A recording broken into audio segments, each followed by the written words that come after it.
Data xalqaro maktabida 2025-2026 o'quv yili uchun qabul boshlandi. Maktabimizda bu yil 1-sinfdan 9-sinfgacha bo'lgan o'quvchilarni qabul qilamiz. Bu yil butun O'zbekiston maktablari ichida ilk marotaba Datada Apple kompaniyasining trening markazi ochiladi. Bu orqali Data xalqaro maktabining o'quvchilari Apple Akademiya o'quvchisiga aylanadi va zamonaviy kasblar hisoblangan Swift dasturlash tili, musiqa bastalash va mobil o'yin yaratish kabi sohalarda Apple kurslarida tahsil olishadi.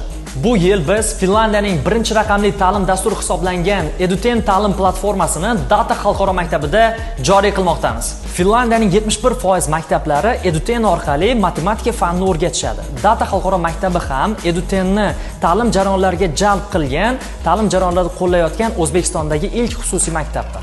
Bu dastur orqali maktabimiz o'quvchilari matematika fanini xalqaro standartlar asosida sun'iy intellekt va gamifikatsiya usulida o'rganishadi. Natijada o'quvchilarimizning matematika fanida o'zlashtirishi 60% ga yaxshilanadi.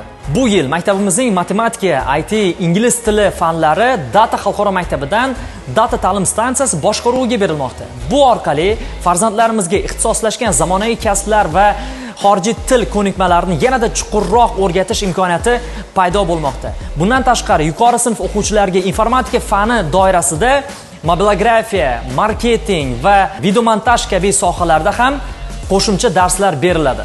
Agar siz ham farzandingizni Data xalqaro maktabida o'qitishni xohlasangiz, maktabimizda qabul jarayonlari allaqachon boshlangan. Barchangizni maktabimizda kutib qolamiz.